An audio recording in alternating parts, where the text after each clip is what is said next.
આપણો આગળનો ક્વેશ્ચન છે કે સાંસદ આદર્શ ગ્રામ યોજનાના મુખ્ય ઉદ્દેશ્ય પસંદ કરેલ ગામને એક આદર્શ ગ્રામ બનાવવાનો છે, ચર્ચા કરો. ઇન શોર્ટ આખો ક્વેશ્ચન જે છે આ ફરીથી બીજો એક ક્વેશ્ચન આવી ગયો, સ્કીમ બેઝડ ક્વેશ્ચન. કયો? તો કે સાંસદ આદર્શ ગ્રામ યોજના એની ઉપર ક્વેશ્ચન આવી ગયો. હવે આમાં ચર્ચા કરવાની છે.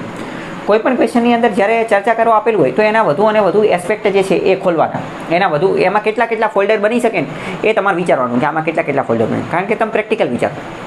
ચર્ચા કરવી એટલે શું? તો કે 2-3 જણાનું ગ્રુપ છે, એ બધા ભેગા થઈ અને ચર્ચા કરતા હોય. તો ચર્ચા કરવાની અંદર શું હોઈ શકે? કોઈ પણ ટોપિક છે, માની લો કે સાયબર ક્રાઇમનો ટોપિક છે, તો લોકો શું કરે? અલગ અલગ ચર્ચા કરે કે ભાઈ સાયબર ક્રાઇમના કેટલા પ્રકાર છે, આ કે ઓલો બીજા કે, બરાબર. પછી એમ કે સાહેબ અમુક ટોપિક છે, બરાબર, તો કે આના ફાયદા, તો કે આટલા ફાયદા છે. તો બીજો એમ કે નાના આના નુકસાન છે. પછી ત્રીજો વળી એમ કે આમાં આટલા પડકારો પણ રહેલા છે. તો ચોથો એમ કે આનું આવું સમાધાન પણ આવી શકે. ઇન શોર્ટ ફાયદા, નુકસાન, સ્કીમ શું છે, એનું મહત્વ શું છે, જો અલગ અલગ ફોલ્ડર કહો. એક તો ફાયદાવાળું ફોલ્ડર બનાવી શકો, એક નુકસાનવાળું ફોલ્ડર બનાવી શકો, એક એ સ્કીમનું અથવા એ ટોપિકનું મહત્વ શું છે એનું એક ફોલ્ડર બનાવી શકો. બીજું વે ફોરવર્ડ એટલે કે આગળનો માર્ગ શું હોઈ શકે એનું એક ફોલ્ડર બનાવી શકો. પછી ચેલેન્જીસ, એની અંદર પડકારો કયા રહેલા છે એનું એક ફોલ્ડર બનાવી શકો.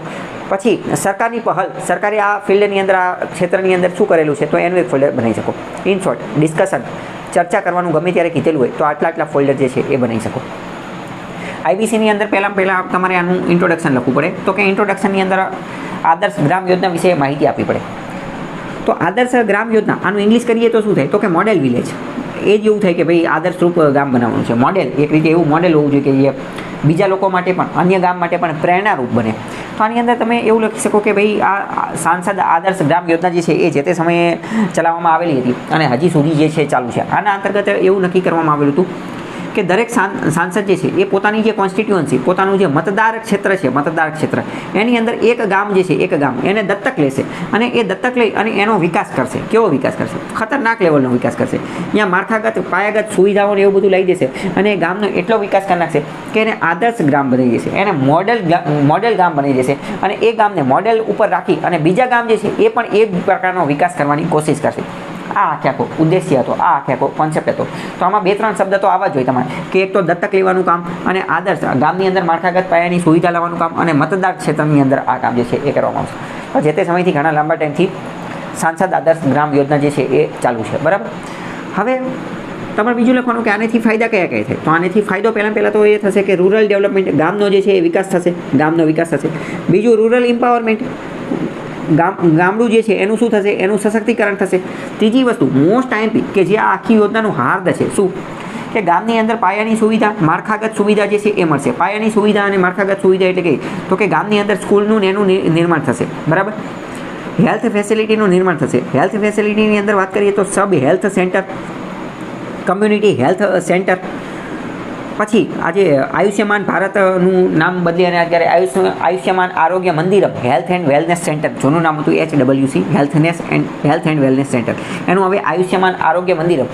તો આ બધાનું જે છે એ નિર્માણ થશે, બરાબર. બીજું આ જે પાયાની સુવિધાની અંદર અમુક વાર બ્યુટિફિકેશન માટેનું કામ પણ કરવામાં આવતું હોય છે. બ્યુટિફિકેશન એટલે કે તળાવને એવું બધું બનાવવામાં, તળાવની આજુબાજુમાં જે છે ફેન્સિંગ ને એવું બધું કરવામાં આવતું હોય. બગીચા, પાર્ક, આવું બધું પણ બનાવવામાં આવતું હોય છે. વાંચનાલયને, લાઇબ્રેરીને, રીડિંગ રૂમને આવું બધું પણ બનાવવામાં આવતું હોય છે. તો આ તો એક રીતે શું થઈ ગયું કે ભાઈ પાયાની સુવિધાને એ બધું મળશે.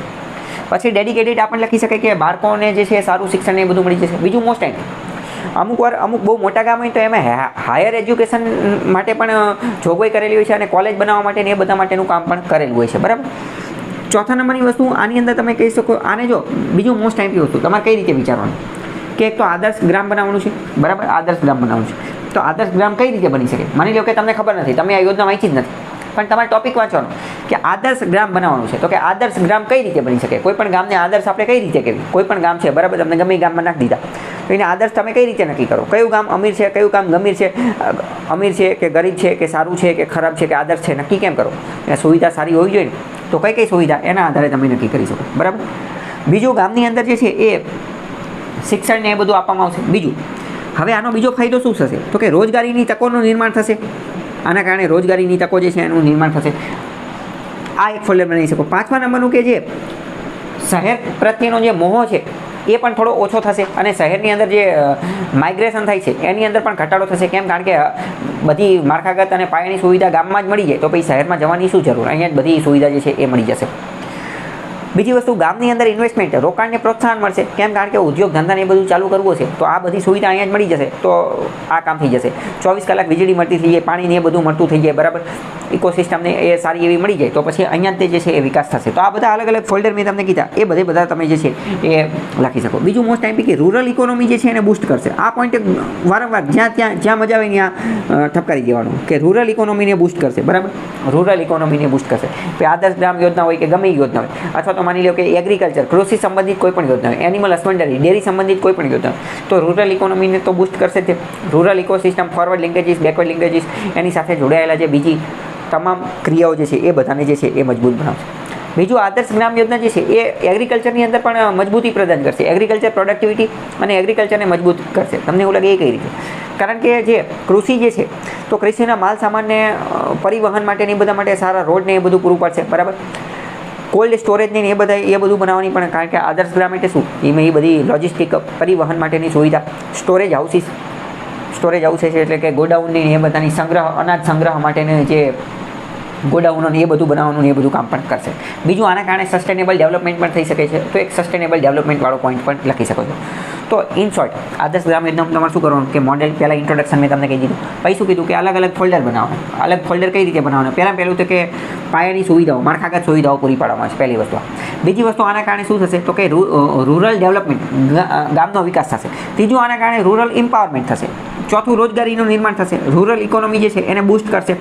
પછી હેલ્થ અને એજ્યુકેશન ઉપર ડેડિકેટેડ ફોલ્ડર, પોઈન્ટ, ટોપિક, જે હેડિંગ જે છે એ મારી બોક્સ કરી અને જે છે બનાવી શકો છો. બોક્સ મોસ્ટ ઇમ્પોર્ટન્ટ એ હોવા જોઈએ. પહેલાં મેં તમને કીધું વર્ટિકલ આન્સર વાંચતા હોય છે, બરાબર. બીજી વસ્તુ અહીંયા એ પણ તમે લઈ શકો છો કે ભાઈ કમ્યુનિટી પ્લેસીસ જે છે એ બનશે. વધુ અને વધુ કમ્યુનિટી સ્થળો જે છે એનું નિર્માણ થશે. જાહેર સ્થળોનું વધુ ને વધુ નિર્માણ થશે, બરાબર. સ્વચ્છતાને એ બધાને પણ આનેથી ફાયદો થશે, કારણ કે સ્વચ્છતાની ગ્રાન્ટ આવતી હોય, સ્વચ્છતા ઉપર આને અમુક ખર્ચો જે છે કરવાનો હોય છે. બીજું મોસ્ટ ટાઈમ અહીંયા ચર્ચા કરવાની છે, આટલું લખ નાખ્યું, બરાબર. પછી બીજો એક ફોલ્ડર તમારા આન્સરની અંદર હોવો જ જોઈએ. અને આમાંથી એટલા બધા ફાયદા ને એ બધું તમને યાદ ન આવે કે ચેલેન્જીસ આ યોજનાની અંદર પડકારો કયા કયા છે. આની અંદર પડકારો કયા કયા છે? તો પહેલો જ પડકાર તમે આની અંદર એ લખી શકો છો કે અમલીકરણનો અભાવ.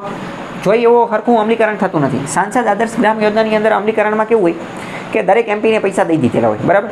પણ તમને ખ્યાલ હશે કે ભારતની સિસ્ટમની અંદર કેવું છે કે એક તો પોલિટિકલ હેડ હોય અને એની સામે બીજો એડમિનિસ્ટ્રેટિવ હેડ હોય, વહીવટી હેડ હોય, બરાબર. જેમ કે ગામડાની અંદર જોઈએ, બરાબર, તો એક બાજુ તલાટી હોય તો બીજી બાજુ કોણ હોય? સરપંચ હોય.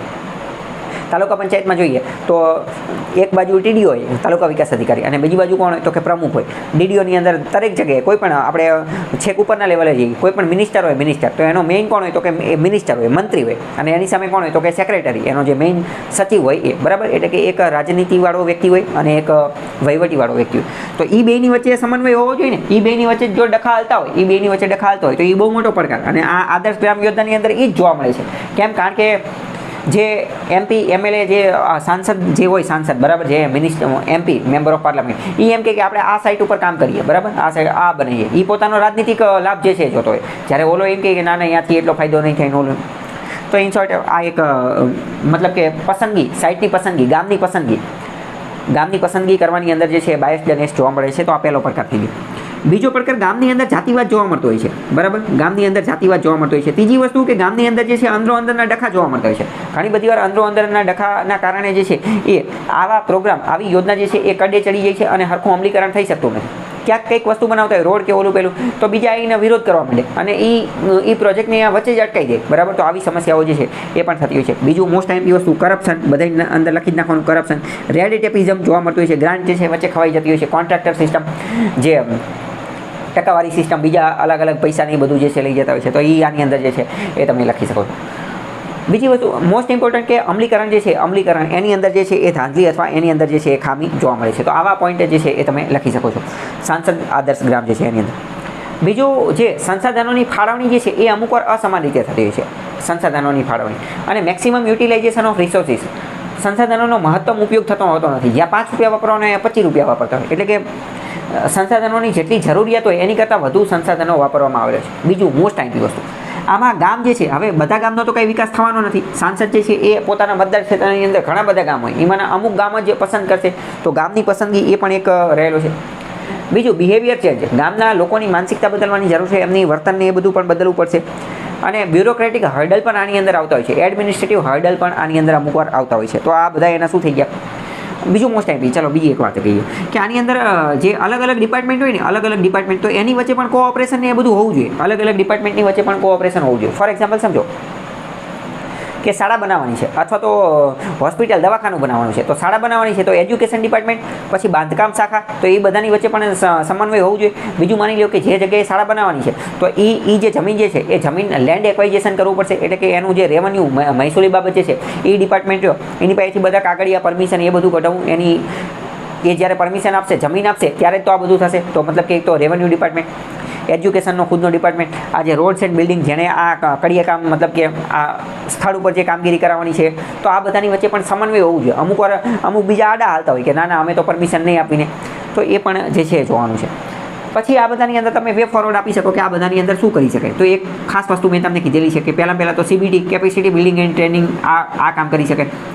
બધાની વચ્ચે કોઓપરેશન એન્ડ કોઓર્ડિનેશન જે છે સ્થાપવા માટે કામ કરી શકાય. એક સિંગલ વિન્ડો ક્લિયરન્સ જે છે એ કરી શકાય, બરાબર. વન સ્ટોપ સોલ્યુશન જે છે કરી શકાય.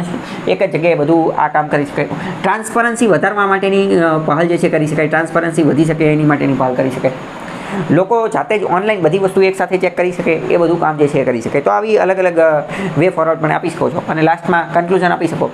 કન્ક્લુઝન ચલો અહીંયા હું તમને બહુ મસ્ત કહું કે કન્ક્લુઝનની અંદર તમે એ પણ આને 2047ની અંદર આપણે ડેવલપ્ડ ઇન્ડિયા બનવાનું છે, તો આને એની સાથે તમે કનેક્ટ કરી શકો કે ડેવલપ્ડ ઇન્ડિયા આપણે ત્યારે જ બની શકશું જ્યારે ડેવલપ્ડ વિલેજ બનશે.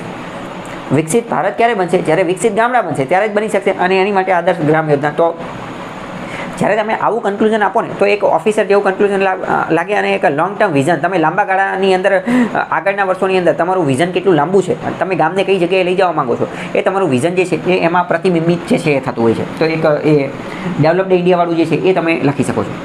બીજું એ અહીંયા એ પણ લખી શકો છો કે આને SDG ગોલ સાથે પણ કનેક્ટ કરી શકો છો. SDG ગોલ સાથે અને જે સસ્ટેનેબલ ડેવલપમેન્ટ જે છે એની સાથે પણ કનેક્ટ કરી શકો છો. પણ 2047 વાળું જે ડેવલપ્ડ ઇન્ડિયાવાળું જે છે એ અહીંયા બેસ્ટ સારું રહેશે, બરાબર. તો અથવા બીજું પણ ઇનોવેટિવ કરી શકાય. આવી રીતે આખો આન્સર લખી શકાય.